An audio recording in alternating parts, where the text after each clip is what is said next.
เวลาเย็นและเช้าก็พากันเที่ยวแสวงหาอาหารตามคามนิคมและราชธานีเหมือนพระท่านบิณฑบาตในปัจจุบันเนี่ยเพื่อบริโภคในเวลาเช้าและเย็นเมื่อได้อาหารแล้วก็กลับไปยังกระท่อมนั่งเพ่งฌานอยู่คนทั้งหลายเห็นพฤติการของพวกพราหมณ์เหล่านั้นจึงเรียกว่าพวกเจริญฌานพวกเจริญฌานก็เกิดขึ้นตั้งแต่ในสมัยนั้นเป็นครั้งแรกพราหมณ์บางพวกที่ไม่สามารถยังฌานให้สำเร็จ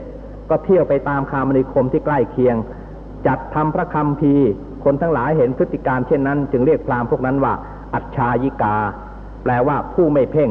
คือพวกที่แต่งและพวกสอนพระคัมภีร์คือสอนศีลธรรมสอนจริยธรรมต่างๆในสังคมมนุษย์เนี่ยก็เกิดขึ้นบรรดาสัตว์เหล่านั้นสัตว์บางพวกที่ยึดมั่นในเมถุนธรรมแล้วประกอบการงานก็เป็นแผนกคำว่าเวสสาคือคำว่าแพทย์เนี่ยก็เกิดขึ้นต่อมาบรรดากษัตริย์และพราหมณ์แพทย์สูตรตำหนิธรรมของตนจึงพากันออกบวชเป็นบรรพชิตด้วยประสงค์ว่าเราจักเป็นสมณะจึงเกิดขึ้นในโลกนี่เป็นข้อความในอักขัญญสูตรในคัมภีร์ทีฆนิกายปาติกวรรคที่พระพุทธองค์ท่านตรัสไว้ออกจากพระโอษฐ์ ท่านทั้งหลายจะเห็นได้ว่าความเจริญของโลกมนุษย์ที่เราอาศัยอยู่นี้ได้เจริญมาตามลำดับจากความว่างเปล่าจากความมืดมิดก็กลายเป็นแผ่นดินขึ้นมีสัตว์เกิดขึ้นมีแสงสว่างเกิดขึ้นมีวันเดือนปีมีฤดูกาลต่างๆเนี่ยปรากฏเกิดขึ้นและเมื่อมนุษย์เกิดขึ้นมากเท่าไรปัญหาก็ติดตามมาเมื่อมีปัญหาก็ต้องมีผู้แก้จึงต้องมีผู้อำนาจมีอำนาจท่านหนึ่งคอยแก้ปัญหาจัดระบบสังคมของมนุษย์เนี่ยให้เรียบร้อยขึ้นเราจึงต้องมีประมุขมาตั้งแต่อดีตคำว่าสมมุติมหาสมมุติก็เกิดคำว่ากษัตริย์ก็เกิดคำว่าราชาก็เกิดติดตามมาส่วนในสังคมมนุษย์เองคำว่าแพทย์คือชาติชั้นวรรณะเนี่ยก็ติดตามมาอีกเช่นเดียวกันซึ่งเป็นปัญหาสังคมที่เกิดมาในสมัยนั้นเนี่ยเราจะสังเกตได้อยู่อย่างหนึ่งว่าตามหลักของพระพุทธศาสนานั้นพระสัมมาสัมพุทธเจ้าท่านได้แสดงถึงเหตุปัจจัยแห่งธรรมทั้งปวงที่มันเป็นเหตุเป็นผลเกี่ยวเนื่องกันมาว่าอะไรเป็นเหตุให้เกิดอะไรแล้วก็สืบต่อกันมาอย่างไรทั้งในด้านโลกและทั้งในด้านมนุษย์อยู่ต่อมาเราจึงได้เกิดสังคมเนี่ยเปลี่ยนแปลงมาเรื่อยจนกระทั่งถึงปัจจุบันนี้สิทธิ์ในการครอบครองในทรัพย์สมบัติหรือที่ดินนั้นก็ยังคงมีอยู่เราคงถือสิทธิ์กันอยู่และเราก็ถือสิทธิ์อื่นๆต่อไปอีกสิทธิ์ในทางเป็นสามีภรรยากันในการเป็นลูกเป็นพ่อเป็นแม่กันอะไรต่างๆเราเนี่ยมันก็ติดตามมาแล้วเราก็ยังคงต้องอาศัยผู้ที่มีอำนาจเป็นหัวหน้าอยู่ตลอดเวลาระบบกษัตริย์ซึ่งเป็นระบบการปกครองตั้งแต่สมัยต้นนั้นของคนไทยเราก็ยังมีอยู่เรายังมีกษัตริย์เป็นหลักอยู่โดยทำหน้าที่คอยขจัดทุกข์บำรุงสุขให้แก่ประชาราษฎร์ทั่วไปเป็นแต่เพียงว่าวิธีการที่จะพึงปฏิบัตินั้นก็ได้แก้ไขเปลี่ยนแปลงไปตามยุคตามสมัยพระมหากษัตริย์แทนที่จะต้องสั่งการเองพิพากษาลงโทษเองอะไรต่างๆเหล่านี้ก็ได้แต่งตั้งเจ้าหน้าที่ขึ้นโดยใช้อำนาจบางทีก็ใช้อำนาจผ่านทางคณะรัฐมนตรีใช้พระราชอำนาจผ่านทางสภานิติบัญญัติอย่างเนี้ยเป็นพระราชอำนาจของพระมหากษัตริย์ที่ใช้ในปัจจุบันไม่เหมือนกับในอดีตนั้นท่านใช้อำนาจเองที่จะปกครองประชาชนในสมัยนั้นคนที่เบื่อต่อการประพฤติทุจริตผิดศีลธรรมนั้นท่านก็ออกบวชถือพรตนักบวชก็เกิดขึ้นเมื่อบวชแล้วก็มีการเพ่งฌานผู้เจริญฌานก็เกิดขึ้นสังคมเราจึงแยกออกไปมีทั้งผู้ที่จะเป็นนักบวชผู้ที่ทรงไว้ซึ่งศีลธรรมของสังคมเนี่ยพวกหนึ่ง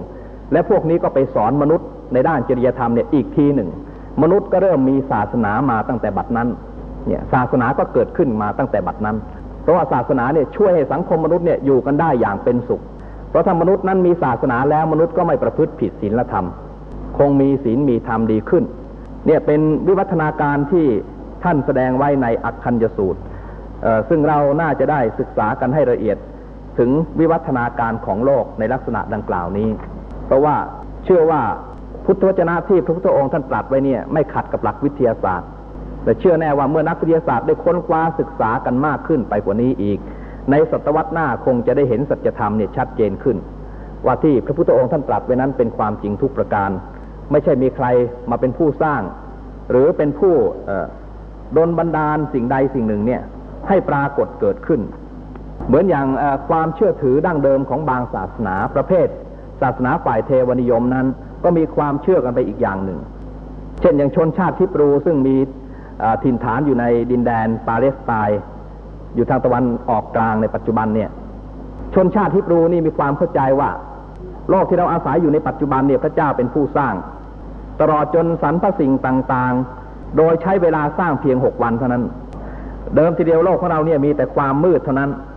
และได้กล่าวว่าพระเจ้าเนี่ยได้สร้างแสงสว่างขึ้นชั่วระยะเวลาเพียง1 วันพอถึงวันที่2พระเจ้าก็สร้างท้องฟ้าสร้างอากาศพอถึงวันที่3พระเจ้าก็สร้างน้ำสร้างทะเลพอถึงวันที่4ก็สร้างพระอาทิตย์พระจันทร์และก็ดวงดาวพอถึงวันที่5พระเจ้าก็สร้างนกให้บินไปมาในอากาศ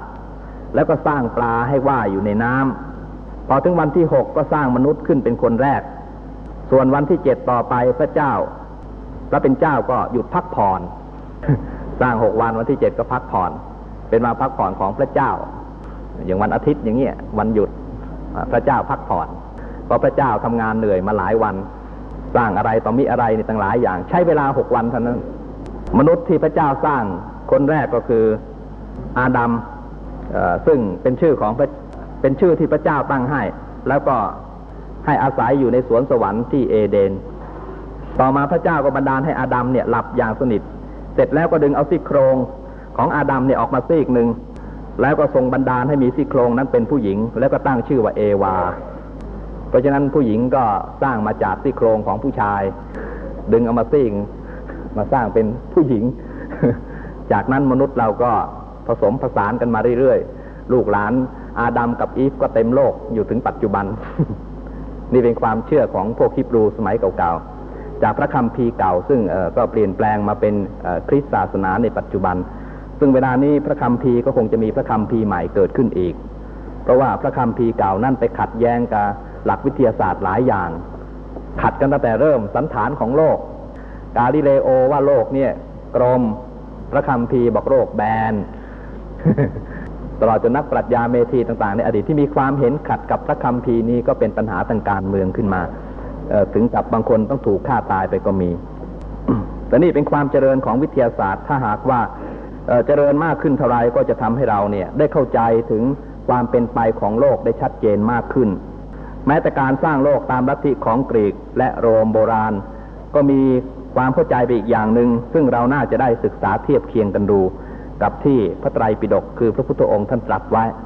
และเราจะพบได้ว่าที่พระสัมมาสัมพุทธเจ้าท่านตรัสไว้ในอักขัญญสูตรเนี่ยตรงกับหลักวิทยาศาสตร์ปัจจุบันบางอย่างเสียอีกที่วิทยาศาสตร์ยังค้นไม่ถึงยังเข้าใจไม่แจ่มแจ้งเป็นแต่เพียงการคาดคะเนเอาเท่านั้นอย่างโลกมนุษย์เนี่ยที่ว่าแตกมาจากดวงอาทิตย์เป็นการคาดคะเนเอาเท่านั้นเองก็ยังไม่สามารถจะรับรองไปโดยเด็ดขาดให้แน่นอนว่ามาจากอะไรแน่แต่พระพุทธองค์ท่านตรัสไปเลยมาจากอะไรจากอะไรซึ่งอันเนี้ยเราก็จะศึกษาความเป็นไป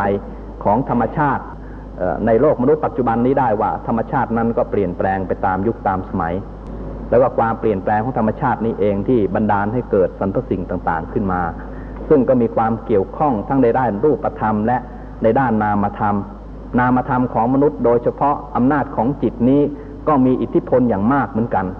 เพราะว่าจิตเนี่ยสามารถบันดาลธรรมชาติให้เปลี่ยนแปลงไปต่างๆนานาได้หลายอย่างธรรมชาติบางอย่างสูญหายไปเพราะความโลภของมนุษย์เหมือนกับง้วนดินรถแห่งแผ่นดินอันดีหายไปก็หายไปด้วยอำนาจของความโลภเครือดินหน่อดินข้าวสาลีสมัยแรกพันธุ์ดีๆสูญหายไปก็เพราะความโลภของมนุษย์มีความโลภมากสิ่งที่ดีๆก็หายไปเวลานี้เราจะเห็นได้ว่าธรรมชาติต่างๆเนี่ยเริ่มหายไปตามลำดับ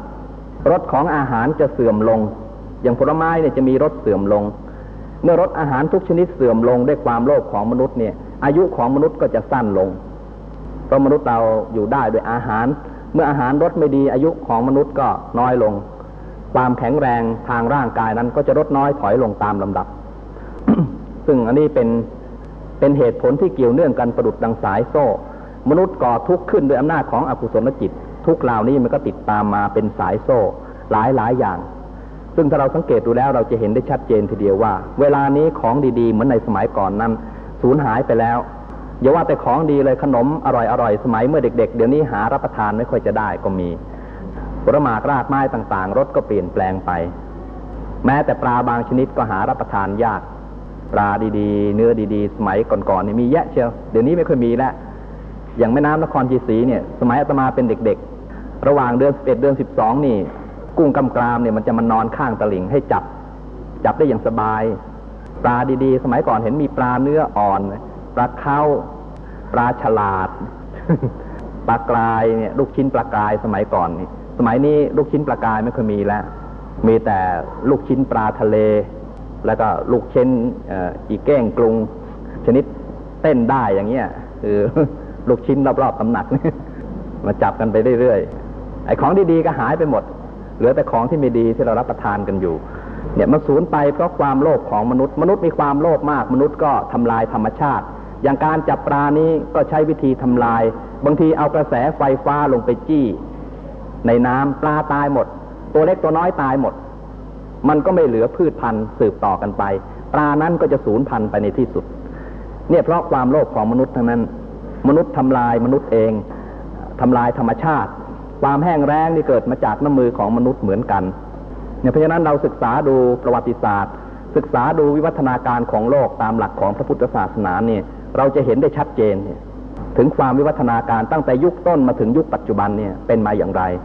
แล้วก็ได้รับโทษอย่างไรได้รับทุกข์อย่างไรเนี่ยท่านตรัสไว้หมดในอักขัญญสูตรพระพุทธองค์ท่านแสดงไว้โดยละเอียด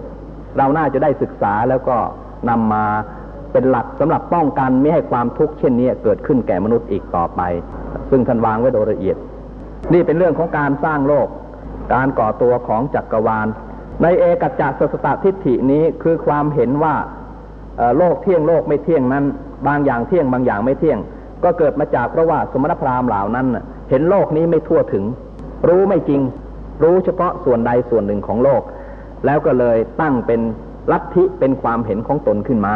ว่าจะต้องเป็นอย่างนั้นต้องเป็นอย่างนี้ซึ่งส่วนมากก็เกิดมาจากรู้ไม่จริงรู้ไม่ทั่วถึงจึงเกิดทิฏฐินานาประการขึ้นซึ่งเราก็จะเห็นทิฏฐิต่างๆที่เกิดขึ้นครอบงำแม้ปัจจุบันนี้ก็เกิดมาจากคนที่รู้ไม่จริงทั้งนั้น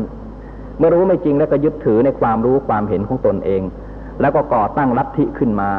มันก็กลายเป็นกลุ่มชนขึ้นนับถือมากขึ้นก็กลายเป็นลัทธิกลายเป็นศาสนาขึ้นมาได้ความเห็นผิดมันก็ขยายวงกว้างออกไปเพราะว่าคนเป็นมิจฉาทิฏฐิคนหนึ่งเกิดขึ้นในโลกนั้นก็สามารถจะทำให้คนเป็นมิจฉาทิฏฐิได้เป็นล้านๆคนความเห็นผิดจึงติดตามสืบเนื่องกันมาเกิดเป็นลัทธิต่างๆนานาทิฏฐิขึ้นนี่เป็นสาเหตุประการที่หนึ่งส่วนเอกัจจสัสสทิฏฐิประการต่อไปนั้นเราก็จะได้ศึกษาในวันอาทิตย์ต่อไปก็วันนี้การบรรยายก็คงจะพอสมควรแก่เวลาเดี๋ยวสักครู่สมณเณรนักศึกษาคงจะมาบรรยายมาอภิปรายทำกันเห็นหัวเรื่องที่กระดานดำแล้วดูมันจะเรื่องอะไรใครลิขิตชีวิตหรือชีวิตนี้ใครลิขิตอะไรเนี่ยชื่อเหมือนกับหนังอินเดีย เดี๋ยวก็ฟังสมณเณรเขาอภิปรายกันถ้าท่านทั้งหลายยังไม่กลับอาตมาขอยุติการบรรยายไว้แต่เพียงนี้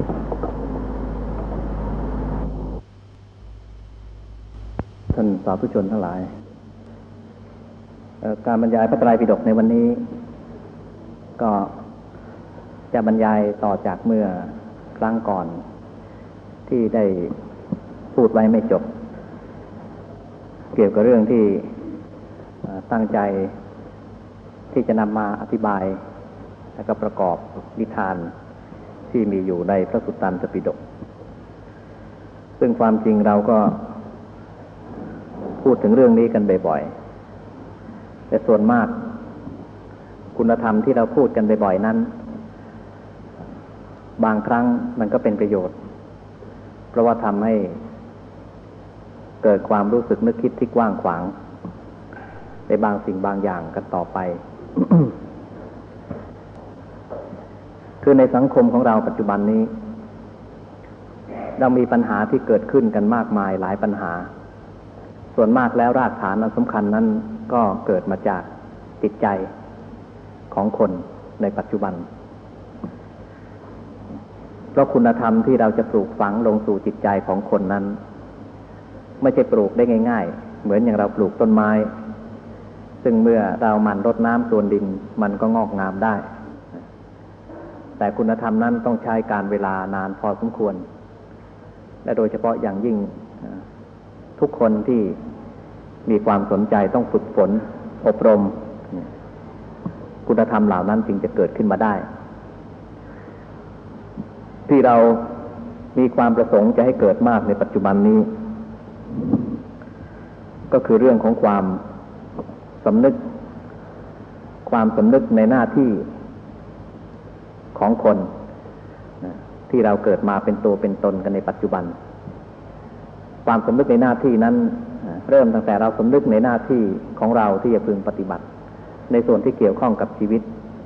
กับบุพการีนี้ก็คือพ่อแม่ก็เป็นผู้ที่มีอุปการะคุณก่อนใครๆทั้งหมด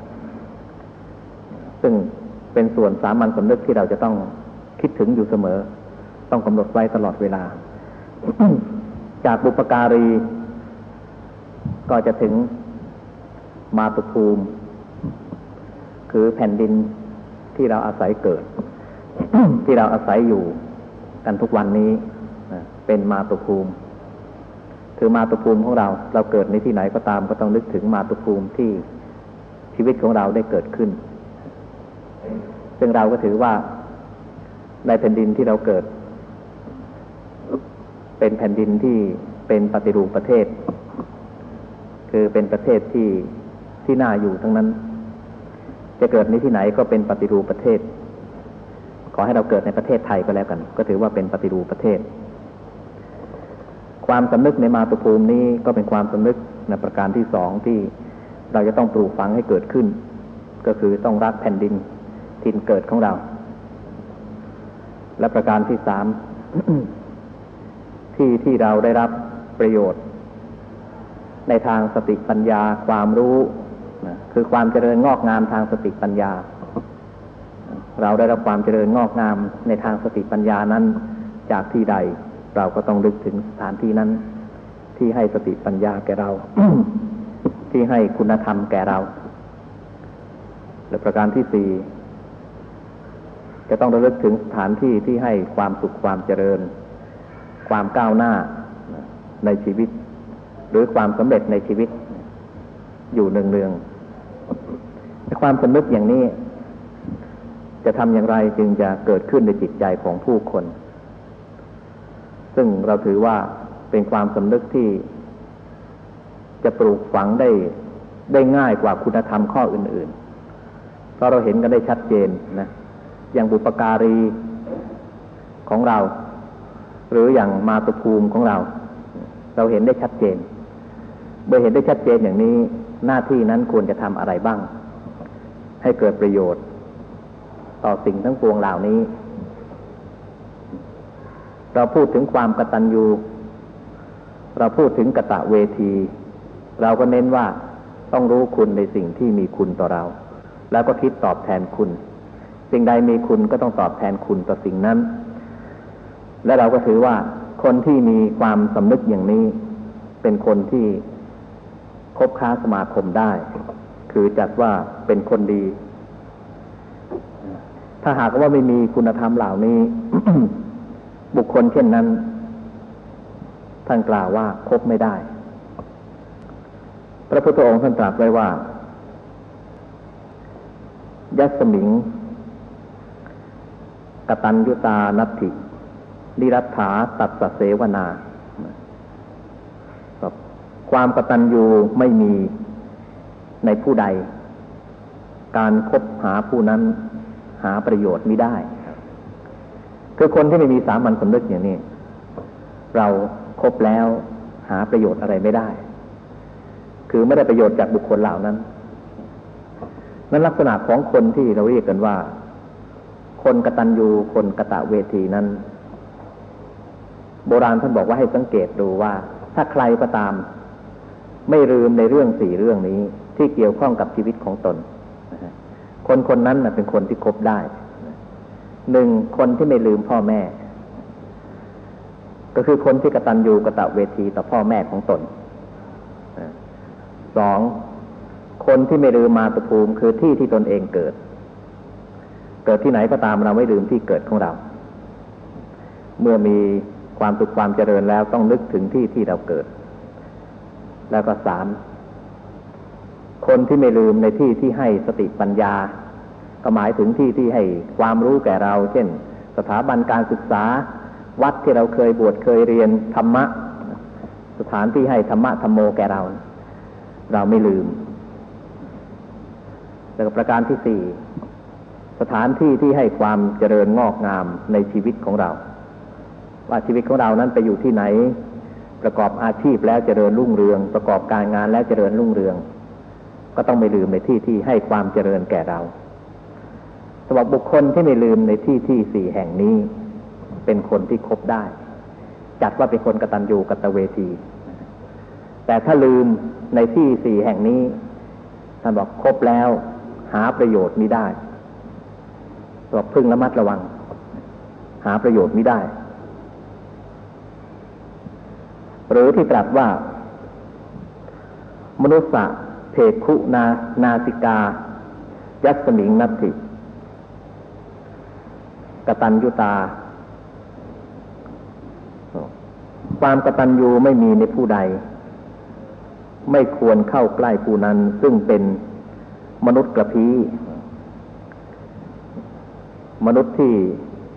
มีค่าเท่ากับกระพี้ซึ่งเป็นมนุษย์ที่ไม่มีประโยชน์เขาบอกไม่ควรคบกับท่านผู้นั้นอันนี้ก็มีเรื่องเล่าไว้เป็นนิทานที่อาตมาได้กล่าวว่าเป็นนิทานที่ประกอบพุทธภาษิตท่านเล่าว่าพระพุทธเจ้าของเราเนี่ยในพระชาติหนึ่งเกิดเป็นฤาษีคือไปปฏิบัติตนเป็นฤาษีในชาติที่เกิดเป็นมนุษย์นั้นอยู่มาวันหนึ่งฤาษีนี้ก็ปลูกอาสมอยู่ริมแม่น้ำก็มีเด็กเนี่ยลอยน้ำมาเกาะไม้ลอยน้ำมาบนขอนไม้นั้นก็มีงูตัวหนึ่ง แล้วก็มีหนูตัวหนึ่ง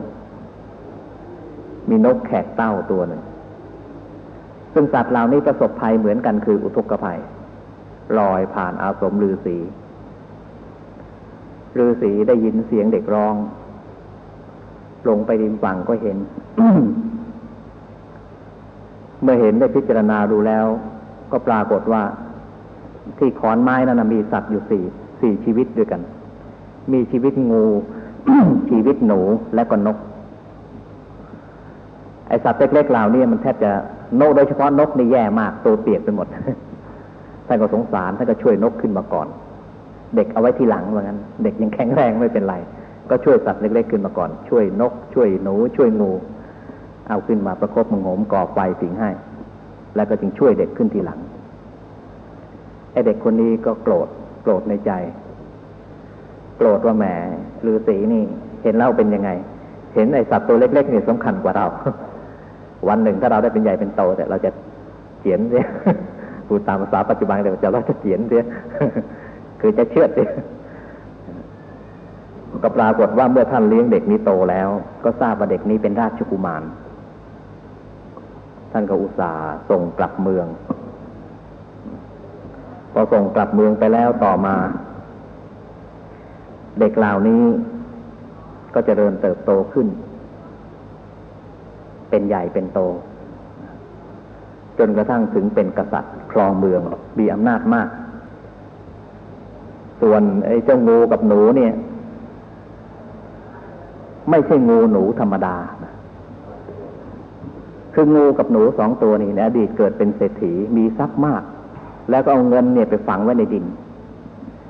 ความผูกพันในทรัพย์สมบัติเนี่ยก็เลยเกิดไปเป็นงูเฝ้าทรัพย์อีกคนนึงเกิดเป็นหนูเฝ้าทรัพย์งูหนูกับนกแขกเต้าทั้งสามนี้เมื่อก่อนจะจากฤาษีก็ภาวนาไว้ว่าถ้าฤาษีต้องการอะไรก็ขอให้บอกเขาพร้อมที่จะมาช่วยงูจะบอกขุมทรัพย์ให้ไปเอาทรัพย์สมบัติในชาติก่อนที่เก็บฝังไว้เยอะแยะนะและตัวเองตายไปก็มาเป็นงูเฝ้าหนูก็จะบอกที่ซ่อนสมบัติให้ส่วนนกแขกเต้าตัวนี้ก็จะคาบเอาข้าวสาลีมาให้ที่ไหนมีข้าวสาลีดีๆจะคาบข้าวสาลีมาให้ คือทั้งสามสัตว์ทั้งสามจำพวกเนี่ยคิดตอบแทนคุณฤาษีตลอดว่ามีทางใดบ้างจะขอมีโอกาสใดจะตอบแทนคุณได้ก็จะตอบแทนคุณอย่างเต็มที่ทีเดียว วันหนึ่งท่านก็ทดลองใจลูกศิษย์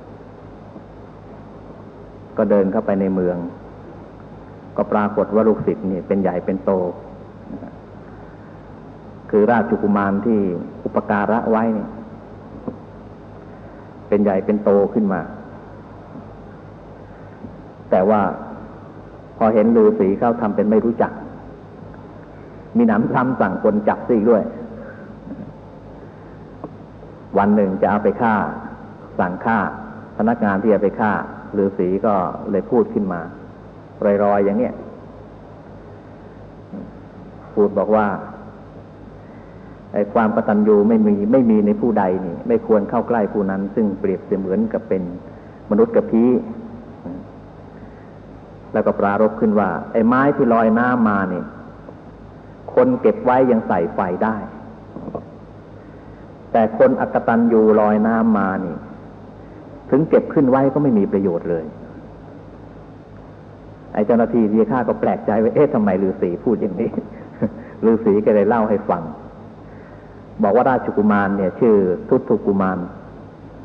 ครั้งหนึ่งลอยน้ำไปผ่านอาสมฤาษีก็เก็บขึ้นมาเลี้ยงช่วยเหลือมาเลี้ยงจนโตแล้วก็กลับส่งเข้ามาในเมืองจนได้เป็นพระราชามหากษัตริย์แต่แทนที่จะนึกถึงคุณของฤาษีกลับคิดประทุษร้ายซึ่งคนในสมัยโน้นเขาบูชาคุณธรรม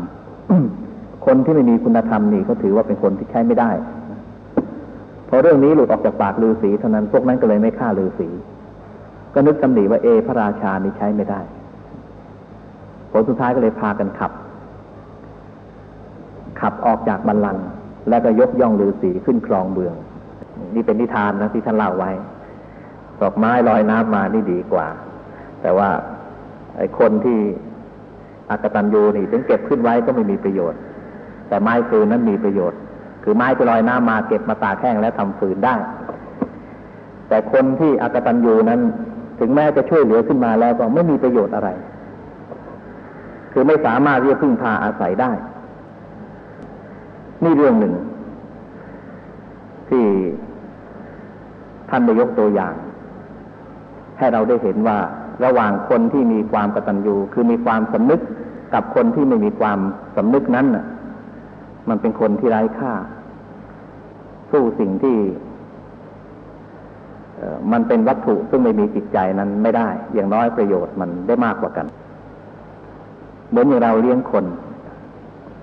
ขอโทษถ้าสมมติว่าท่านมีลูกมีหลานนะท่านเลี้ยงลูกเลี้ยงหลานหรือเลี้ยงใครก็แล้วแต่ที่เราอุปการะขึ้นมาให้เขาเป็นผู้เป็นคนขึ้นมา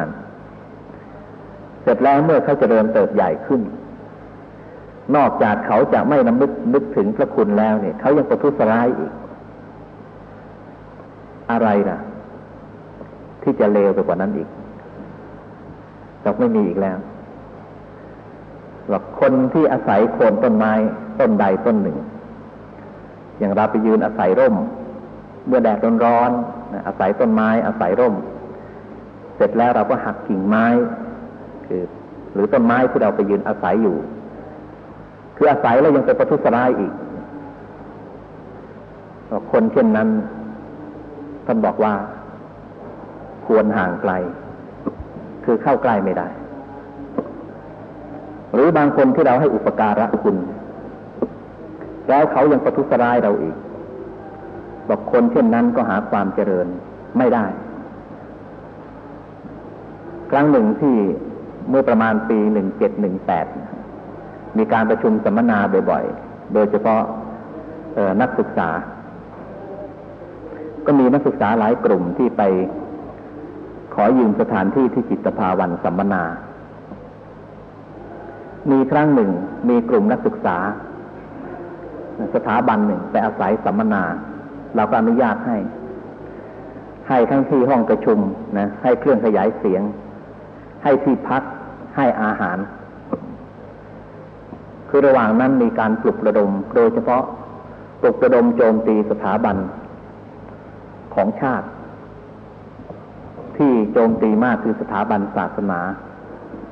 เรื่องประเทศชาตินั้นเขาก็โจมตีส่วนบุคคล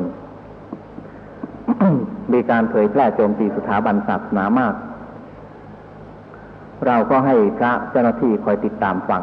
ว่าเขาพูดอะไรกันบ้างเขาแยกกลุ่มก็พยายามเดินเฉียดๆไปฟังบ้างอะไรบ้าง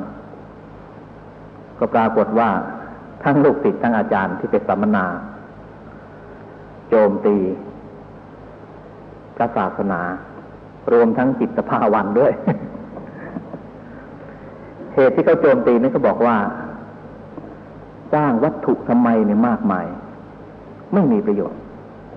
ทำลายเศรษฐกิจของชาติว่าไม่มีประโยชน์อะไรเลยสร้างไว้ทำไมเราก็ทราบแล้ววันสุดท้ายเขาก็นิมนต์อาตมาไปให้โอวาทในฐานะเป็นเจ้าของสถานที่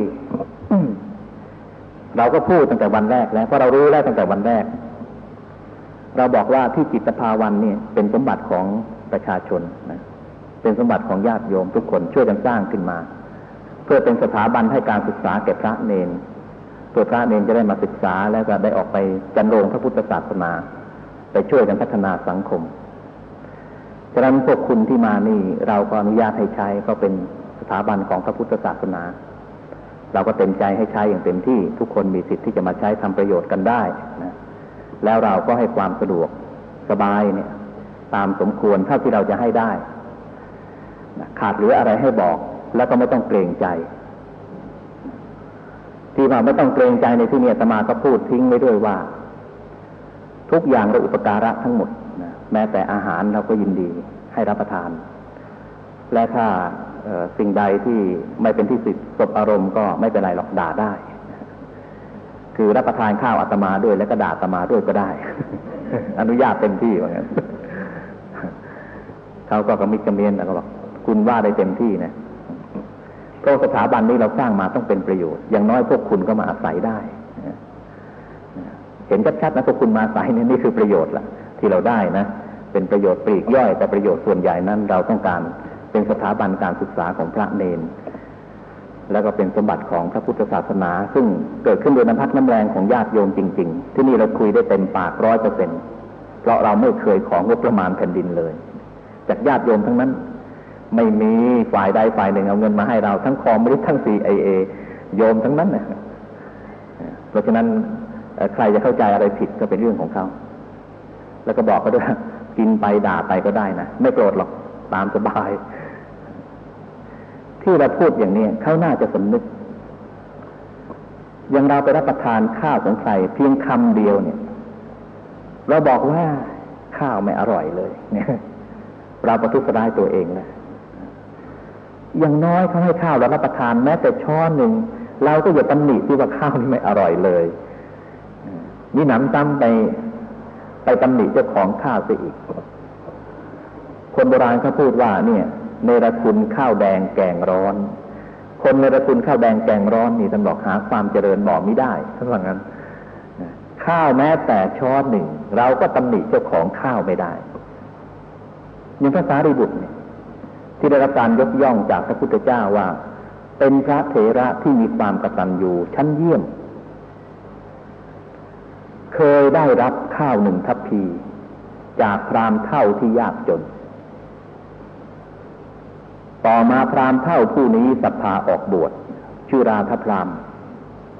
ไม่มีใครบวชให้เพราะคนแก่บวชนี่ไม่มีประโยชน์อะไรไปขอให้พระองค์โน้นองค์นี้บวชไม่มีใครบวชให้เพราะสมัยก่อนในอุปชฌาย์จะบวชให้ลูกศิษย์นี่อุปชฌาย์ต้องออกบริขารเองไม่เหมือนสมัยนี้ อุปชฌาย์ต้องหาบาตรหาจีวรให้ลูกศิษย์นะไม่ใช่ลูกศิษย์หามาเองหรอกสมัยก่อนเนี่ยก็ไม่มีใครบวชให้พระพุทธองค์ก็ได้ประชุมสงฆ์ก็ประกาศขึ้นท่ามกลางสงฆ์ว่าผู้ใดระลึกถึงอุปการะคุณของพราหมณ์เฒ่าผู้นี้แล้วก็จะอุปการะบวชให้ได้บ้างขอให้แจ้งความประสงค์มาพระสารีบุตรยกมือขึ้นทันทีข้าพระองค์ระลึกได้พระยาค่ะพระพุทธองค์ก็ตรัสถามว่าเธอระลึกได้ยังไงพราหมณ์ผู้นี้มีบุญคุณอะไรกับท่านพระสารีบุตรก็กราบทูลท่ามกลางที่ประชุมว่าครั้งหนึ่งพราหมณ์ผู้นี้ใส่บาตรข้าพระองค์ด้วยข้าว1 ทัพพีพระยาค่ะทั้งที่พราหมณ์เนี่ยก็ไม่มีจะกินนะ อุตส่าห์กระเบียดกระเสียนข้าว1 ทัพพีเนี่ยใส่บาตรให้พระฉันให้พระสารีบุตรฉันเพราะฉะนั้นข้าพระองค์จะขออุปการะบวชให้ราธพราหมณ์เองพระยาค่ะพระพุทธองค์ก็ถือสาเหตุเนี่ยตรัสในที่ประชุมยกย่องพระสารีบุตรว่าเป็นพระยอดกตัญญูรู้คุณแม้แต่ข้าวของราธพราหมณ์เนี่ย1 ทัพพีบวชให้ราธพราหมณ์จึงได้บวชในพระพุทธศาสนานั้นแม้แต่ข้าว1 ทัพพีเนี่ยก็ประทุษร้ายไม่ได้อย่างคนที่เคยกินข้าวก้นบาตรพระข้าวก้นบาตรพระเนี่ยอย่าว่าแต่1 ทัพพีเลยนะก็บอกคนที่ประทุษร้ายต่อศาสนาเนี่ยเช่นอย่างคนที่เคยบวชแล้วก็กล่าวร้ายพระศาสนาประทุษร้ายต่อพระพุทธพระธรรมพระสงฆ์อย่างใดอย่างหนึ่งก็ตามที่เป็นเหตุให้ศาสนานี้เสื่อมก็บอกนอกจากจะเนรคุณข้าวก้นบาตรแล้วยังเนรคุณข้าวสุกของชาวบ้านที่เคยใส่บาตรให้เมื่อตอนเป็นพระอีกเนรคุณทั้ง2 ทอดและคนอย่างนี้หาความเจริญไม่ได้อาตมาเห็นหลายคนแล้วคนที่ด่าพระนี่ไม่เจริญเลยสักคนเดียวผลสุดท้ายก็ถึงซึ่งการวิบัติเพราะอะไรเพราะว่าประทุษร้ายต่อข้าวก้นบาตรมีพวกที่บวชเรียนแล้วเนี่ยศึกษาลาเพศออกไปไม่มีทางหากินก็หาทางหนึ่งที่จะหากินได้ดีก็คือเขียนหนังสือด่าพระวิจารณ์พระและพวกนี้ไม่เจริญเลยสักรายเดียวอย่างที่อาตมายกตัวอย่างเล่าให้ฟังถึงเรื่องท่านเจ้าคุณสมเด็จวัดจักรวรรดิที่ไปขัดผลประโยชน์เขาเมื่อท่านไปพัฒนาบ้านเกิดเมืองนอนของท่านแล้วก็ไปขัดผลประโยชน์แล้วก็เขาเขียนปากสนเทด่าท่านบ้างด่าด้วยตัวเองบ้างผลสุดท้ายเวลานี้ตัวเองก็ถูกลูกด่าเช้าด่าเย็น ลูกของตัวเองด่าเช้าด่าเย็นในกรรมทันตาเห็นนี่มีกรรมเบาๆในชาตินี้นะมันยังตามไปอีกชาติหน้าตกนรกแล้วชดใช้กรรมแล้วเกิดมาชาติใหม่ก็จะเจออีกไม่สิ้นสุดนะคือเราประทุษร้ายผู้ที่เขาบริสุทธิ์หรือผู้ที่ไม่ประทุษร้ายตอบนี้ผลกรรมจะตามทันในปัจจุบันซึ่งถ้าใครยังไม่กลัวบาปก็แล้วแต่บาปนี้จะให้ผลในปัจจุบันซึ่งเราเห็นจำนวนมากมายแล้วกรรมเดี๋ยวนี้บางคนบอกว่าแหมเดี๋ยวนี้กรรมให้ผลเร็วเหลือเกินคือไม่ต้องไปคอยชาติหน้าแล้วให้คอยชาตินี้ดูกันในชาตินี้ก็เห็นแล้วไม่ต้องไปคอยถึงชาติหน้าซึ่งอันนี้เราจะเห็นได้ชัดเจนการประทุษร้ายหรือการอกตัญญูต่อสิ่งที่มีคุณแก่ตนนอกจากจะไม่เป็นมงคลแก่ตนแล้วยังเป็นเหตุแห่งความวิบัติด้วย แต่ถ้าใครก็ตามที่ยึดมั่นในความกตัญญูกตเวทีชีวิตของคนเหล่านั้นจะมีแต่ความสุขความเจริญตลอดเวลาและก็ไม่มีใครที่รังเกียจทุกคนก็ยกย่องสรรเสริญในคุณธรรมของบุคคล ที่มีคุณธรรมข้อนี้ยึดมั่นเป็นหลักประจำใจเรื่องนี้เป็นเรื่องสำคัญถ้าเราหวังความสุขความเจริญก้าวหน้าในชีวิตแล้วความสำนึกในสิ่งทั้งปวงเหล่านี้ต้องเกิดขึ้นและเราก็ต้องสำนึกตลอดเวลาว่าเรามีหน้าที่อยู่อย่างหนึ่งเมื่อเกิดมาแล้วเนี่ยคือการใช้หนี้แล้วก็หนี้ที่เราใช้ไม่หมดนั้นคือหนี้พระคุณนี่ใช้ไม่หมดจริงๆยกเลิกกันไม่ได้อย่างบุญคุณพ่อแม่เนี่ยความเป็นพ่อเป็นแม่ที่มีต่อเรานี่มันไม่ใช่มีกันชั่ว5 ปี10 ปีแล้วก็เลิกมันมีตลอดชีวิตเป็นตลอดชีวิตไม่ใช่เป็นได้เพียง5 ปี10 ปีแล้วก็เลิกเป็นพ่อเป็นแม่กันหรือเป็น20 ปีก็เลิกเป็นพ่อเป็นแม่กันเหมือนลูกนกลูกกาไม่ใช่อย่างนั้นพอปีกกล้าขาแข็งก็บินโผหนีไปความเป็นพ่อเป็นแม่ก็สิ้นสุดลงมนุษย์เรานี่เป็นพ่อเป็นแม่กันตลอดชีวิตของเรานะนอกจากตลอดชีวิตของพ่อแม่และตลอดชีวิตของเราด้วยถ้าพ่อแม่ตายไปเรายังไม่ตายนี่ความเป็นพ่อเป็นแม่ก็ยังมีอยู่ซึ่งหน้าที่ของเราที่พระพุทธเจ้าท่านวางไว้ยังมีอีกข้อหนึ่งที่ต้องทำคือบำเพ็ญกุศลให้ใครให้พ่อให้แม่ถ้าเรายังไม่ตายเราต้องทำอยู่ตลอดเวลาทำให้พ่อให้แม่ของเรา นี่เป็นหน้าที่ที่มีอยู่ตลอดชีวิตของเราตลอดชีวิตของพ่อแม่อันนี้เป็นหนี้ที่ใช้ไม่หมดหนี้บุคคลอื่นก็เหมือนกันคนที่มีอุปการะคุณเราก็ต้องใช้หนี้บุญคุณเขาในโอกาสที่เราพอจะใช้ได้ก็ต้องรีบใช้ตอบแทนคุณหนี้แผ่นดินก็ต้องใช้ด้วยการทำประโยชน์ให้เกิดขึ้นแก่แผ่นดินและเป็นการปลดเปลื้องหนี้และเมื่อเราปลดเปลื้องหนี้เหล่านี้แล้วก็ถือว่าเราทำหน้าที่ของเราโดยสมบูรณ์แล้วไม่ขาดตกบกพร่องถ้าคนทุกคนมีความสำนึกอย่างนี้บ้านเมืองเราก็จะอยู่อย่างเป็นสุข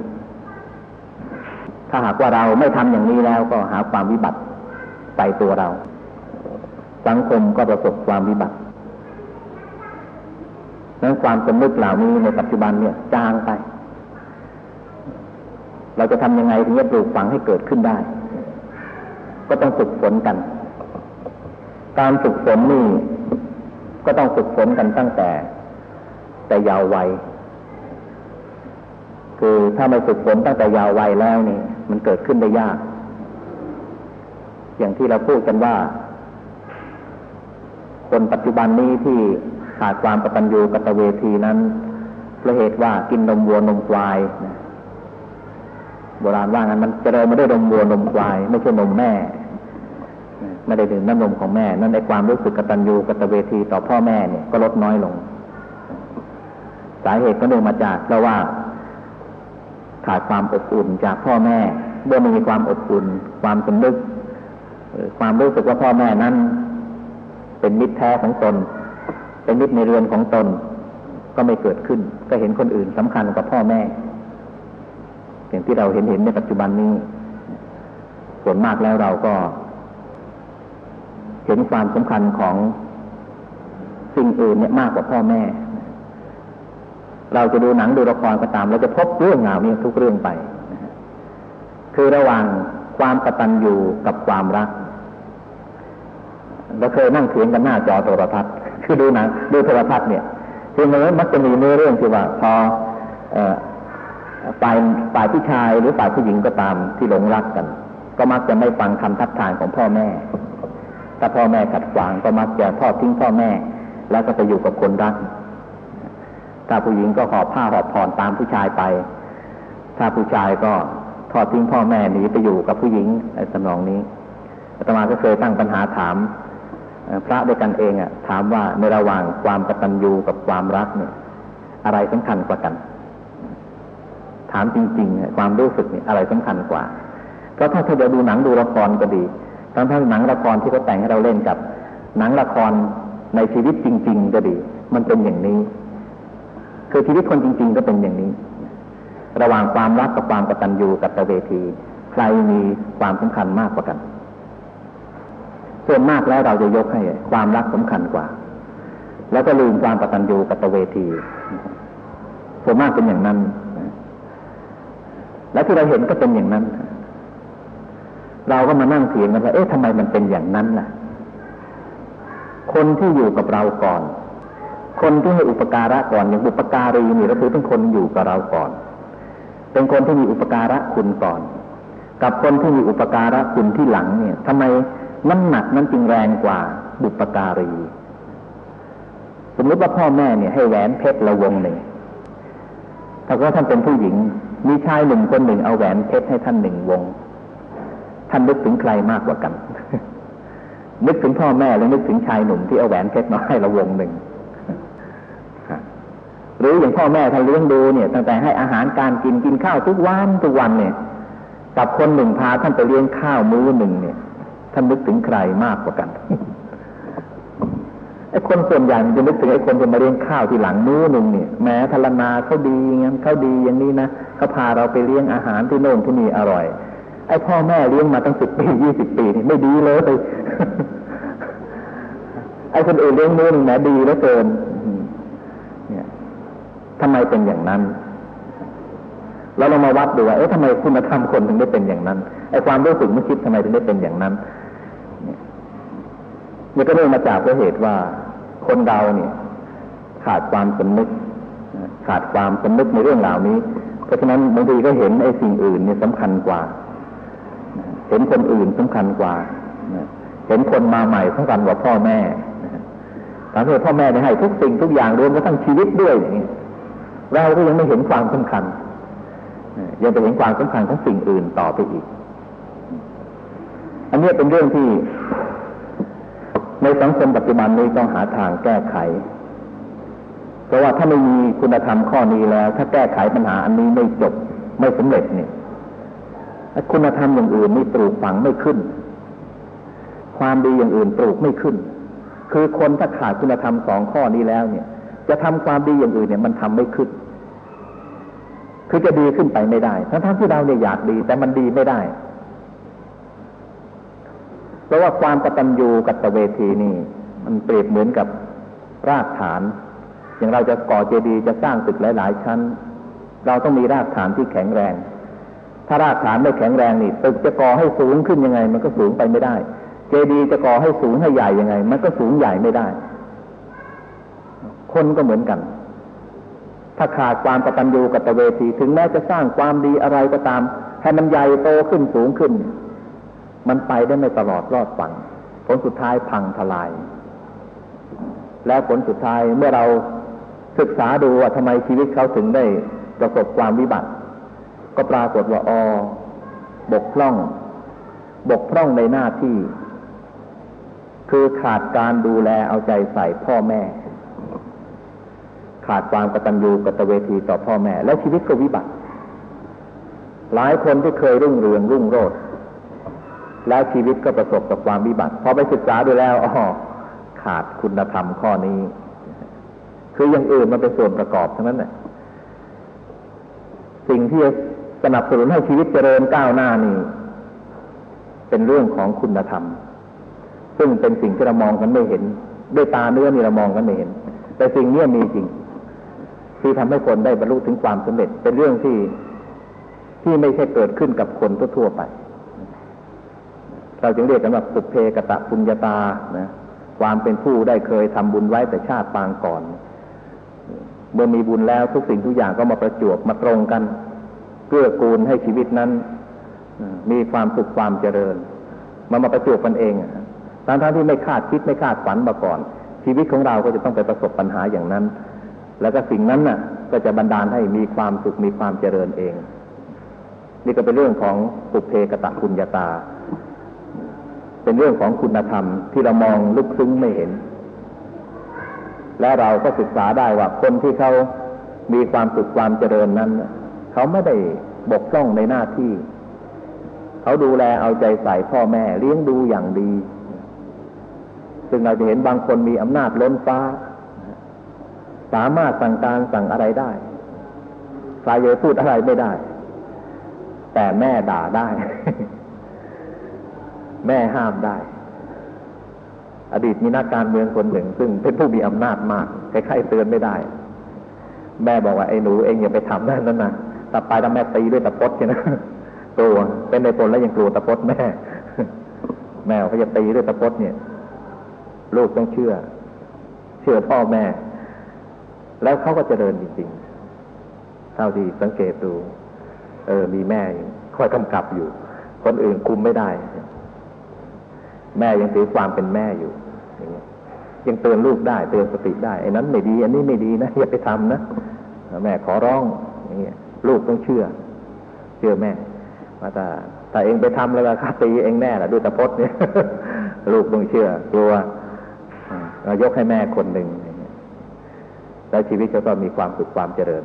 คือมีพ่อแม่เป็นที่เคารพมีพ่อแม่คอยเตือนสติคนเราถ้าไม่เคารพพ่อเคารพแม่ด้วยแล้วก็หมดละ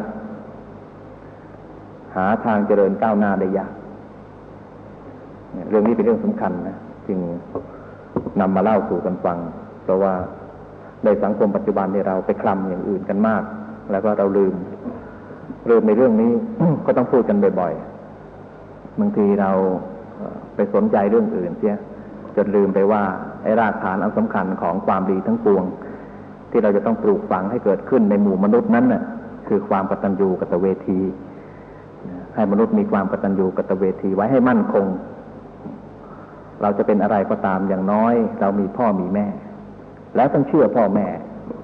ต้องรับฟังพ่อแม่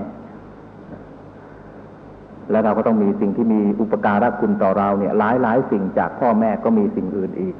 ซึ่งเราจะต้องหาทางตอบแทนคุณเท่าที่เราจะตอบแทนได้ก็ถือว่าเราได้ทำหน้าที่ของชีวิตนี้โดยสมบูรณ์แล้วแต่บอกถึงแม้จะตายก็ตายอย่างที่ไม่เป็นหนี้ในที่นี้หมายถึงหนี้พระคุณถึงแม้ตายเราก็ไม่เป็นหนี้คือไม่เป็นหนี้บุญคุณใครได้ถือว่าเราได้ทำหน้าที่สมบูรณ์แล้วชีวิตก็มีความสุข มีความเจริญทั้งโลกนี้และโลกหน้านี่เป็นข้อคิดที่อาตมา